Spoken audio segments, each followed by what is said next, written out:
चला बायांनो, तुम्ही जर उदाहरणाकडे बघितलं तर तुम्हाला शॉर्टकट माहिती नसेल तर उदाहरण सुटणार नाही. त्याच्यामुळे या उदाहरणामध्ये तुम्हाला शॉर्टकट माहिती असणं गरजेचं. काय दिसते इथं बघा बरं जरा, मला सांगा 1.8 2 वेळा आहे, याचाच अर्थ बायांनो आपण त्याला ए पकडूया, एचा वर्ग आहे, पकडून चाला. 2 वेळा आहे म्हटलं अधिक, बघा इथं 2 दिसतोय है ना, आणि नंतर ए दिसतोय आणि हा बी दिसतोय, म्हणजे मध्ये बायांनो 2 ए बी आहे. कधी मध्ये 2 दिसणार नाही का, तर यांचा गुणाकार करूनच येणार, 18 2 36, पण त्यात 2 लपलेला असतोय, आता सेपरेट दिलाय. आणि अधिक 2 वेळा गुणाकार आलाय म्हणून बीचा वर्ग, हे वर सापडलं.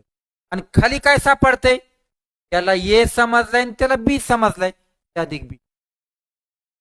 सांगू का मग, त्यावेळेस वरती ए वर्ग अधिक 2 ए बी दिसतं, नीट आहे का मी काय म्हणतोय, 2 ए बी दिसतं, 2 ए बी, त्यावेळी पकडून चालायचं. ती खाली क्रिया आहे का, त्या करून टाक, तीच उत्तर करून टाकायचं. म्हणजे कोणतं सांगा बरं, 1.8 1.2 एवढीच क्रिया.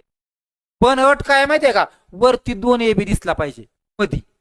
समजून सांगा. चला आता 8 आणि 2 10, हात चला 1, 3.0 म्हणजे 3, तर ऑप्शन नंबर 1 हे तुमचं असेल.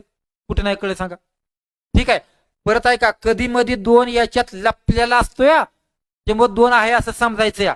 ठीक आहे, तर पुढचं उदाहरण तुम्ही सोडवायचं, कमेंट मध्ये मला याचं उत्तर